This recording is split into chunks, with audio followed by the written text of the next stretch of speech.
Hi guys, कैसे हैं guys. मैं आ गया हूँ मनीष साइकिल स्टोर अपने शॉप पे। आप सभी का स्वागत है। दोस्तों, मैं आज आप लोगों को देने वाला हूँ पावर साइलेंट जनरेटर, जो काफ़ी पोर्टेबल जनरेटर, जो काफ़ी कम बजट पे आप लोगों को कमेंट आ रहा था कि इन्वर्टर के रेट पे जनरेटर मैं लेकर आया हूँ 90 ग्लोबल फेमस का, जो मात्र 10 kg का वजन है, जो आप लोग देख सकते हैं। 1200 से 1500 तक की जनरेटर है, जो इसमें फ्रिज, वॉशिंग मशीन, कूलर, आपका 1 HP तक का पंप सेट चला सकते हैं। जो 1 लीटर पेट्रोल में ये 3 घंटा चल सके। और इसमें इन्वर्टर चार्ज हो गया, कार बैटरी चार्ज हो गया, मोबाइल हो गया, लैपटॉप हो गया, तो सारी चीज़ इसमें देख सकते हैं दिया हुआ है। और इसमें स्टार्टिंग इतना इजी प्रोसेस है जो 4 साल का बच्चा भी कर सके। और इसमें स्विच है ऑन ऑफ का।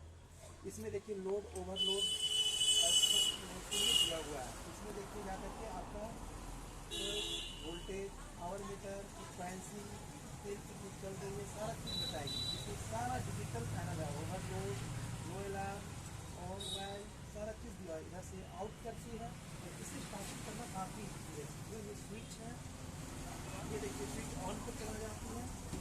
ये देखिए तेल ये ऑन पे आएगा और ये देखिए ये चौक हो जाती है। दोस्तों, चौक है, चौक कीजिएगा, यहाँ से रस्सी करना है, स्टार्ट हो जाएगी। मैंने इसे अभी आपको ऐसे दिया है, लेकिन हो सके बाद में मैं इसे तेल डाल के फिर आपको अगले वीडियो, नेक्स्ट वीडियो में चला के दिखाऊंगा।